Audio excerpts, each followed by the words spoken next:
सांगलीत काँग्रेस आणि शरद पवारांच्या राष्ट्रवादीमध्ये वाद जो आहे तो आता शिगेला पोहोचलेला आहे। सांगलीतील 6च्या 6 विधानसभेच्या जागांवरती तयारीला लागा जयंत पाटलांनी कार्यकर्त्यांना आवाहन केलेलं आहे। तर काँग्रेसकडील मिरज आणि जत विधानसभेसाठी तयारीचं आवाहन करण्यात आलेलं आहे। सांगलीत राष्ट्रवादी पक्ष सर्वात मजबूत असल्याचं जयंत पाटील यांचं वक्तव्य आहे।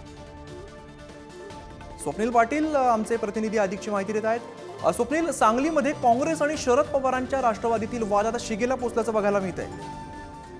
नक्कीच अमित, लोकसभा निवडणुकीपासून यांच्यामध्ये हा कलगीतुरा सुरू असल्याचं आपल्याला पाहावयास मिळते। सर्वाधिक जागा कोण लढणार याच्यावरून हे वाद सुरू आहे। काँग्रेस देखील 4 ते 5 जागावर लढेल असं सांगते आणि शरद पवारांची राष्ट्रवादी देखील 4 ते 5 जागावर लढेल असं प्रत्येक बैठकीमध्ये सांगितले जाते। आगामी काळामध्ये विधानसभा, जिल्हा परिषद, पंचायत समिती, नगरपालिका आणि महापालिका या निवडणुका महत्त्वाच्या आहेत। त्या दृष्टीने देखील शरद पवारांची राष्ट्रवादी संघटन मजबूत करत असल्याचं पाहावयास मिळते। तसेच काल जयंत पाटलांच्या नेतृत्वामध्ये एक बैठक देखील पार पडली। या बैठकीमध्ये शरद पवारांच्या राष्ट्रवादीचे नवं चिन्ह आहे ते घरोघरी पोचवा असं देखील जयंत पाटील यांनी कार्यकर्त्यांना सांगितलं आहे। तसेच तासगाव, शिराळा, इस्लामपूर या विधानसभा देखील महत्त्वाच्या आहेत।